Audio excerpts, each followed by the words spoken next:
তিন ব্যক্তির দোয়া আল্লাহ রাব্বুল আলামিন অবশ্যই কবুল করেন।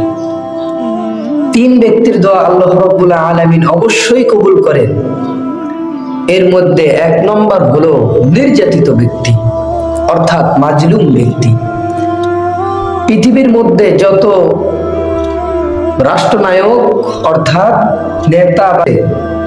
নেতা পর্যায়ের বা একজন বড় কর্মকর্তা পর্যায়ের, বড় ব্যবসায়িক পর্যায়ের যারাই ধ্বংস হয়েছে, ম্যাক্সিমাম অধিকাংশ লোক তার কর্মীদের উপরে, তার জনগণের উপরে জুলুম করার কারণেই তার ধ্বংস হয়েছে।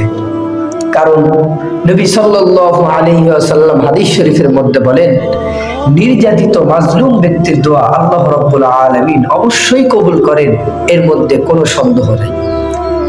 দ্বিতীয় নাম্বার ব্যক্তি হলো মুসাফির। মুসাফির ব্যক্তির দোয়া আল্লাহ রাব্বুল আলামিন অবশ্যই কবুল করেন।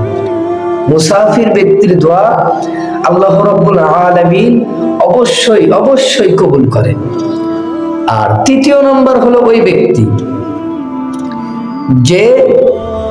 যেই ব্যক্তি তার সন্তানের জন্য বদদোয়া করে, অর্থাৎ পিতার দোয়া সন্তানের জন্য, সেটা দোয়া হোক অথবা বদদোয়া হোক, অবশ্যই কবুল হবে। এই জন্য একটা লক্ষণের বিষয় যে কোনো পিতাই চায় না তার সন্তান খারাপ থাকুক।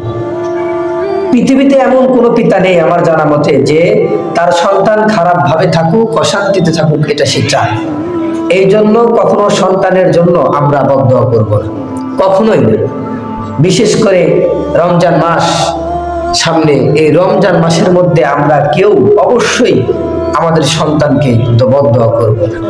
পারলে দোয়া করব, কিন্তু বদদোয়া করব না। এই জন্য নবী সাল্লাল্লাহু আলাইহি ওয়াসাল্লাম যে তিরমিজি শরীফের 1905 নম্বর হাদিস শরীফের মধ্যে বলেন, তিন ব্যক্তির দোয়া আল্লাহ রাব্বুল আলামিন অবশ্যই কবুল করেন, এর মধ্যে কোনো সন্দেহ নাই। এই তিন প্রকার আমরা ভালোভাবে লক্ষ্য করব, যেন এই তিনটা কাজ যেন আমার দ্বারা না হয়। অর্থাৎ মাজলুম ব্যক্তির দোয়া, দ্বিতীয় নাম্বার হলো মুসাফির ব্যক্তির দোয়া, আর তৃতীয় নাম্বার হলো বাবা মা দোয়া সন্তানের জন্য। চাইলে আমরা ভালো দোয়া করব, কিন্তু খারাপ দোয়া করব না। মুসাফির ব্যক্তিকে কখনো কষ্ট দেব না, কারণ মুসাফির ব্যক্তির অবশ্যই দোয়া কিন্তু কবুল হয়। বরং মুসাফির ব্যক্তির সঙ্গে এমন ব্যবহার করব যেন সে আপনার জন্য দোয়া করে।